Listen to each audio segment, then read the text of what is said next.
Bonjour à toutes, bonjour à tous.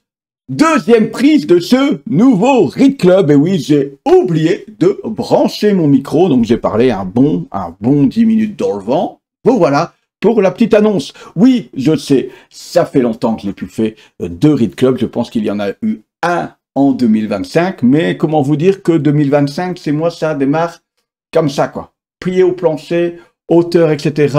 Et donc, je pense que c'est le deuxième temps libre réellement que j'ai pour pouvoir vous tourner une vidéo. Je le fais donc. Hein.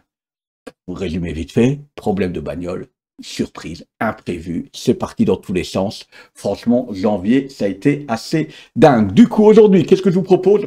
Simplement une review de tout ce que moi j'ai déjà lu en janvier, mais voilà, vous n'avez pas le retour de tout ça, donc je vais essayer de vous faire ça de manière assez restreinte. D'ailleurs, tout de suite, je ne vous parlerai pas de Ultimate Universe tome 2, simplement parce que j'attends le tome 3 qui est en blind pack, donc on fera l'ouverture du blind pack.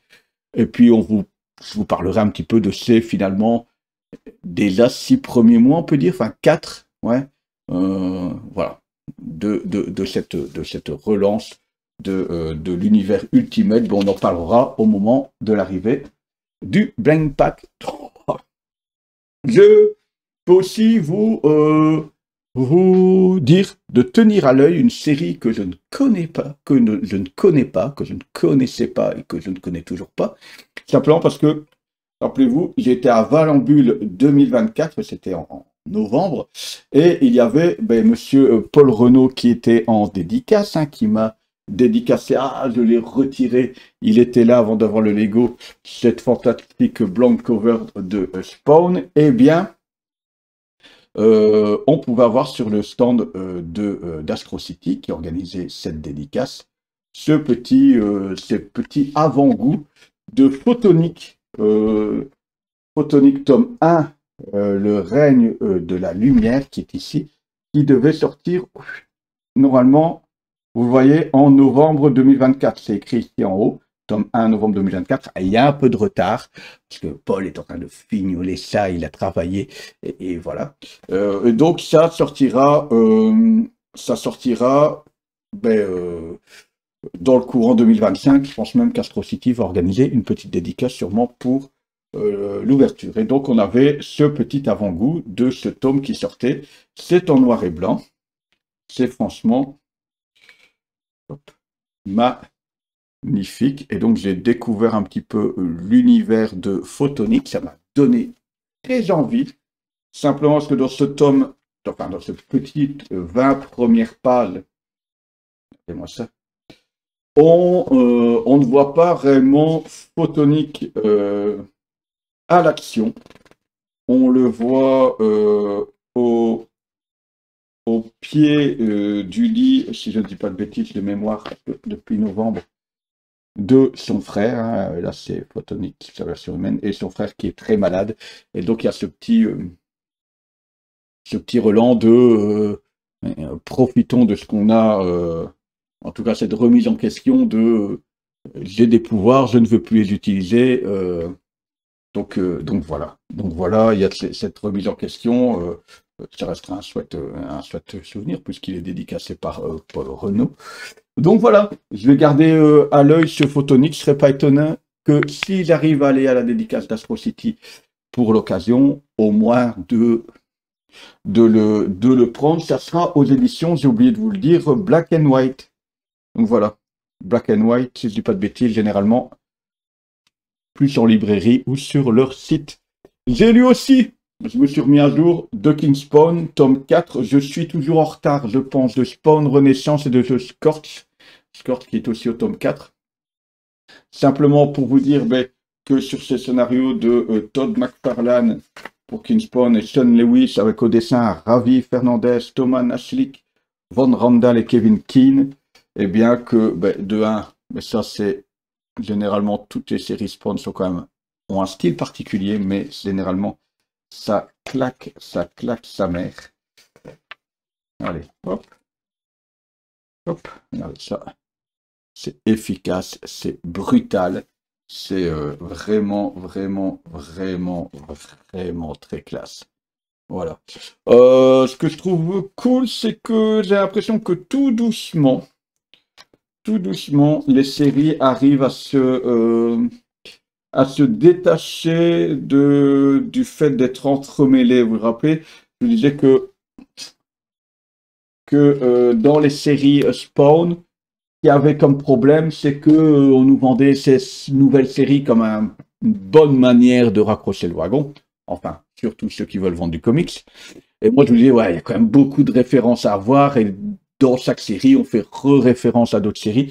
Là, il y a encore, mais c'est moins embêtant. C'est moins embêtant, ça se tient mieux.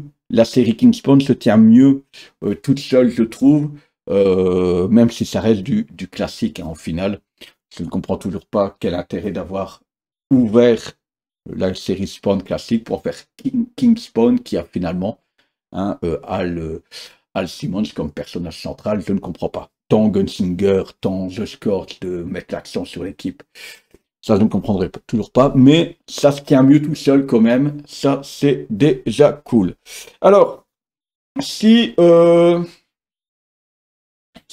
vous voulez du bing bang la bagarre, si vous voulez quelque chose de fun, de violent, qui se prend pas la tête, pas avec un scénario de malade, mais c'est efficace, je vous propose du Joe Kelly au scénario et du Adam Kubert au dessin avec ce Deadpool Wolverine WWE, oui, hein, je vous laisse deviner ce que c'est le WW, World War.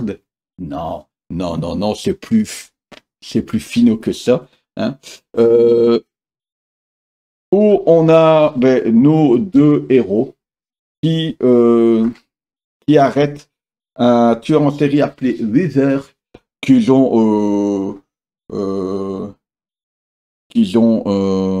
arrêtent et il y a un mercenaire qu'il rencontre et qui a l'air un petit peu perturbé, plus que d'habitude. Ce qui amène Wolverine et Deadpool à mener l'enquête, surtout Wolverine au final pour ce qui va être une grande dinguerie de violence, de violence, de violence et de violence, comme on les aime avec Wolverine, comme on aime avec Deadpool, ce duo qui fonctionne super bien. Regardez, c'est quand même vachement classe. Donc voilà l'essentiel du délire. Les doubles passes qui sont très classe.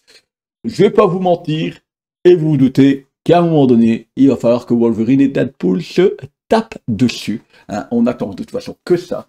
Ça se tient en trois issues. Hein, ça se lit vite. C'était sorti comme ça en 2024. Donc voilà. Profitez. Moi, j'ai eu à, rappelez-vous dans une vidéo, je vous avais dit dans une bourse aux livres à un peu moins de la moitié de sa valeur. Pour toutes les valeurs, et d'ailleurs, si, tant que j'y suis, c'est le moment. Pour tous les prix, etc., je vous mets des petits liens en dessous, comme d'habitude. Ce sont des liens Amazon, mais d'abord, c'est ton libraire. C'est juste pour toi avoir les références. C'est la manière la plus simple pour moi de vous donner toutes les références que d'aller chercher sur un site, sur un autre, etc.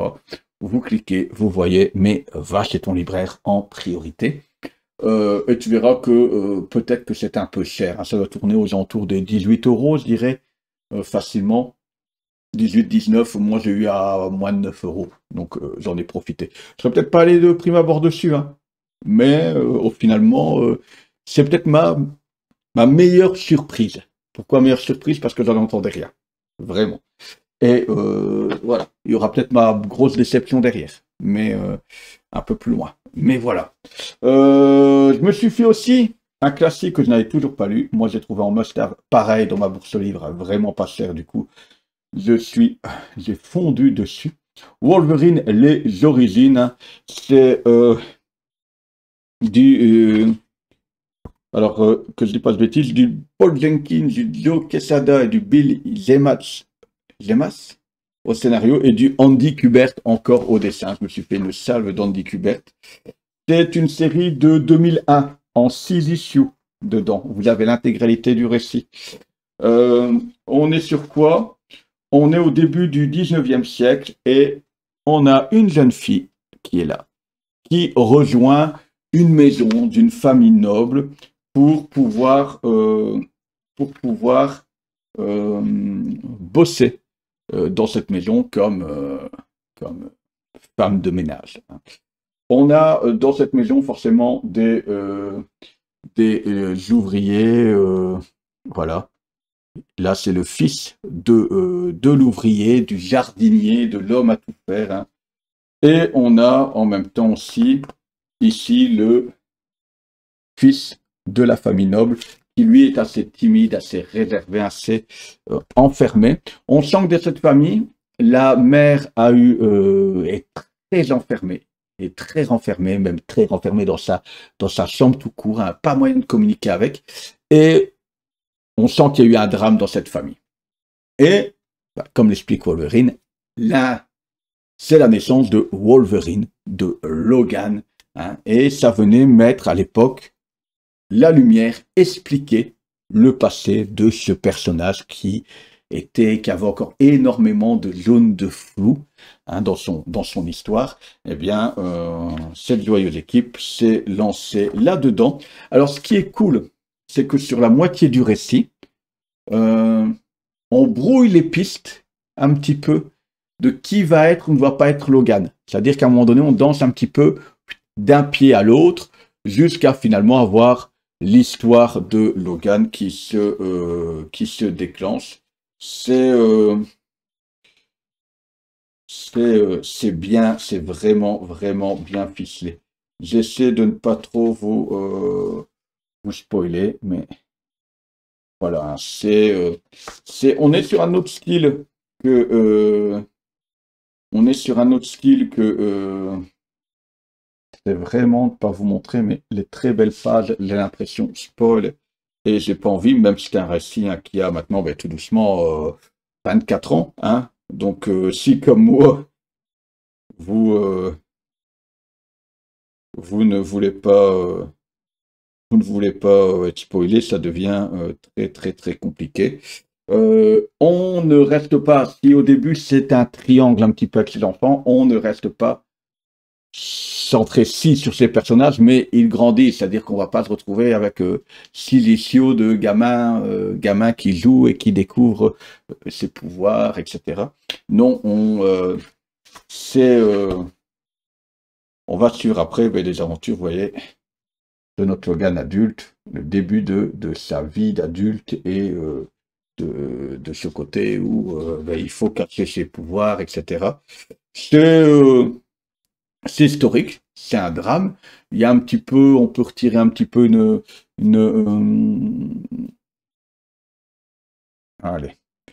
philosophie, en tout cas une critique un petit peu de la société, hein, de ces jeux de pouvoir, etc., de ces secrets de famille qui restaient au mieux protégés dans les familles riches pour que ça ne se sache pas. Il y a tout ça qui se joue, il y a aussi les niveaux de société, hein. On parle du milieu ouvrier, à un moment donné on est dans une zone minière, voilà, il y a tout ça au niveau historique. Il y a tout ça de protéger sa différence. On ne sait pas encore, on n'entend pas parler encore de mutants à proprement parler, hein, là. Donc voilà, il y a tout ce jeu un petit peu de la belle et la bête, un petit peu comme ça, de cet amour d'un homme et cet amour d'un homme qui est en train de changer. Viscéralement à notre ami Wolverine. Donc voilà. On va passer à, pour l'instant, ma grosse déception dans tout ce qui est là et où je mettrai un « Ouh, faites attention », mais apparemment, c'est difficilement trouvable. Au scénario, Alan Davis, au dessin, Paul Renaud. Oui, je l'ai acheté sur Valambule, du coup, il est dédicacé, et Astro City m'a dit, ah, il y en a plus, on en a plus que 2, et en France, ça va être compliqué de trouver, parce que eux ont acheté beaucoup de volumes, des grosses quantités, parce qu'ils savaient que Paul allait passer au festival de Valambule, et qu'il était déjà passé chez eux. C'est Avenger Defender Tarot. Alors j'avais entendu du bien, beaucoup de bien de ce récit. Hein. Au dessin, il y a des choses qui sont très, très, très, très, très, très sympathiques. Très sympathique. Du beau travail dans un autre style, hein, je trouve, de Paul Renaud, hein, qu'on a... voilà.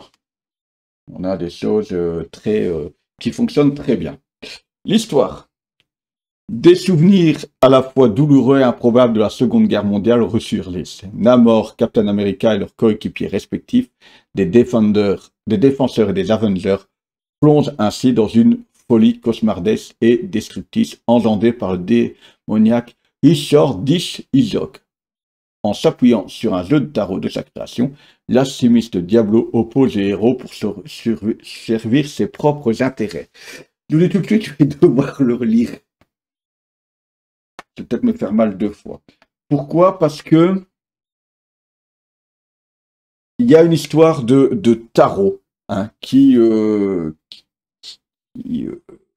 permet à cet ennemi de jouer avec les héros jusqu'à aller, là c'est des choix d'idées, à partager des cartes, à mélanger 2 cartes ensemble et voir ce que ça fait. Ça amène une histoire un peu multiverselle que je trouve, moi, brouillonne. C'est en 6 issues. J'avais l'intégralité du récit. Non, 4 issues, pardon. C'est une série de 2020 et je trouve ça ouais, brouillon, un peu compliqué pour comprendre ce qu'il en est réellement et sans réellement, j'ai l'impression, avoir tout compris de ce que je disais. Si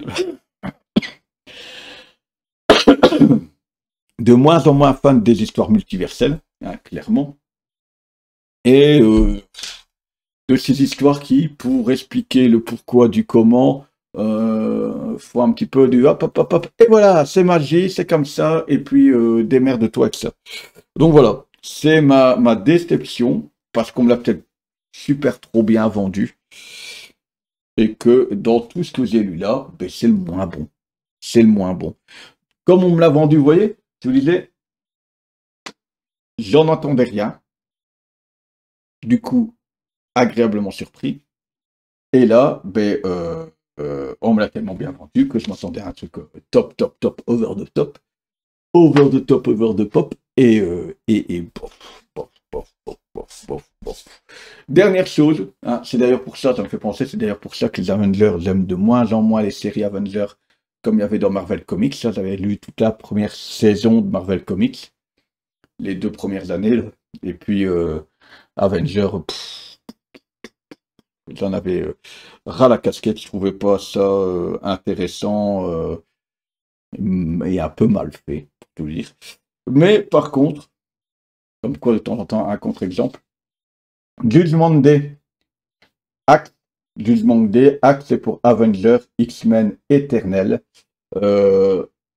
J'ai trouvé à bas prix. Pourquoi je l'ai lu? Parce que, à un moment donné, de temps en temps, je prenais les mensuels X-Men quand j'ai trouvé d'occasion. Donc, j'ai des trous dans les récits, mais des fois, je trouvais 4-5 tomes d'affilée. Donc, il m'en manquait peut-être 2 avant, mais ça m'a permis quand même de suivre un petit peu l'univers X-Men, voir comment ça évolue, voir si, et ça me tenterait de continuer la série. D'ailleurs, les changements de calendrier, etc., et tout ce qui est arrivé au mois de janvier ont fait que j'ai raté le démarrage de la nouvelle série X-Men. Voilà. J'avais prévu de la prendre, j'avais prévu de la commencer, puis je me suis dit, ouais.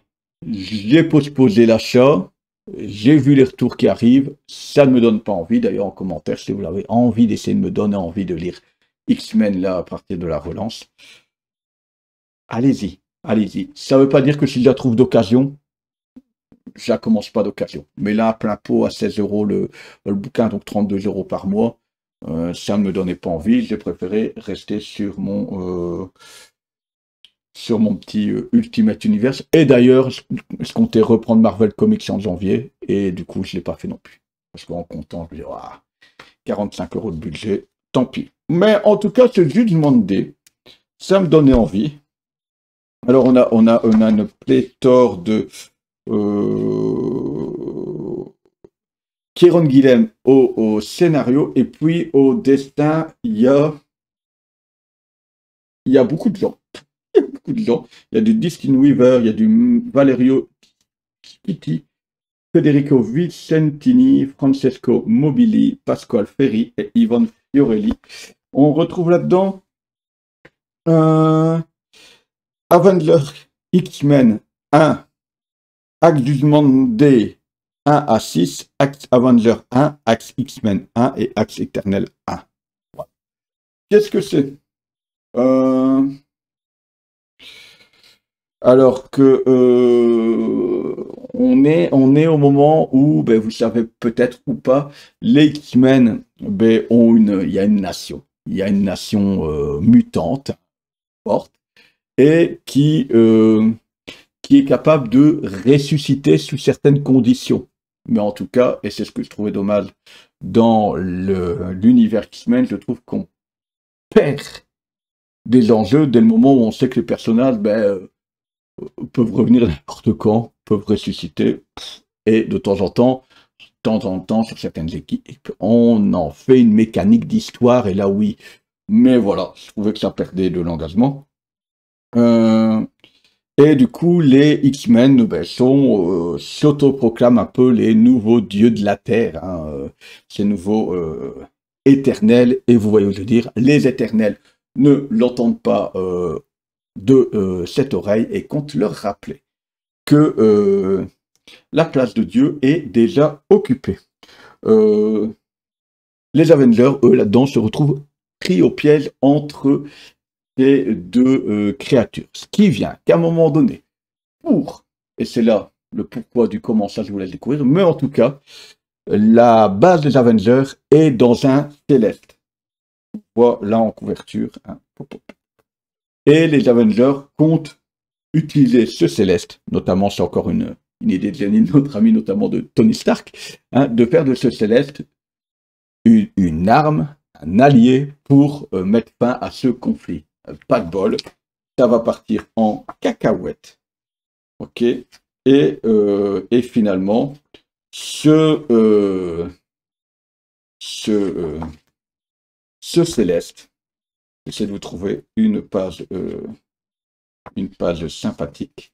Ce céleste va devenir un juge de l'humanité tout entière, qui, pour survivre, va devoir finalement s'en montrer digne et réussir le jugement. Ok. Et je pensais qu'il y avait plus. Je vais vous mettre une page qui tabasse et au final, le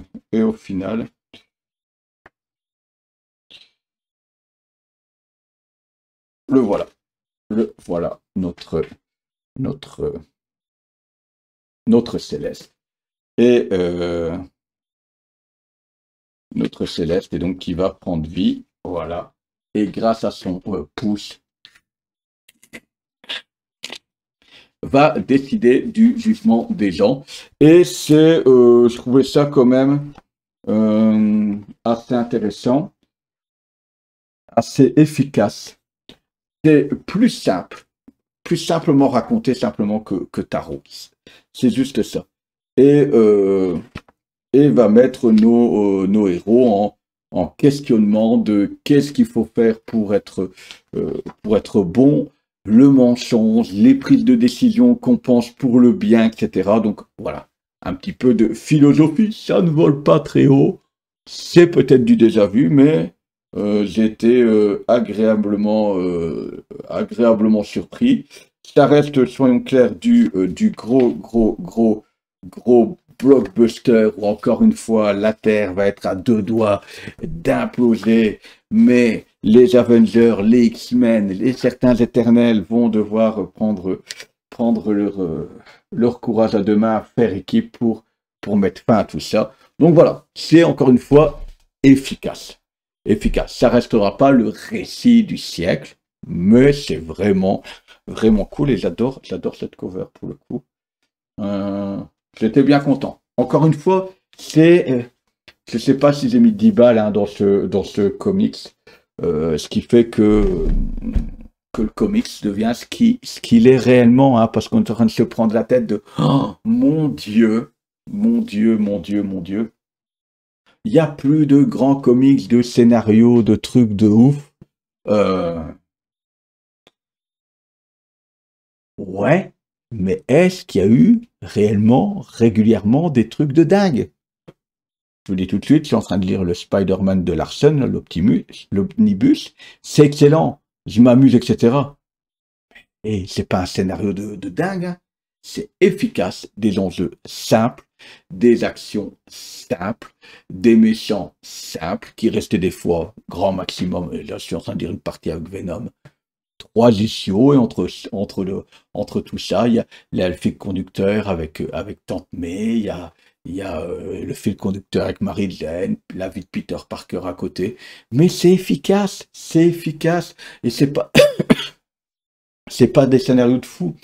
Et on pourrait peut-être un jour faire un débat. Est-ce que le fait qu'on nous fasse des choses comme ça, hein, je prends le Spawn, parce que c'est la seule série continue là-dedans, de faire des choses comme ça, où il y a 6 issues, est-ce qu'on ne prendrait pas notre pied à n'avoir que un issue tous les mois, ou tout 2 fois par mois, et de retrouver un rythme véritablement de comics d'une série qui se suit. Je sais, je radote, je l'ai déjà dit sur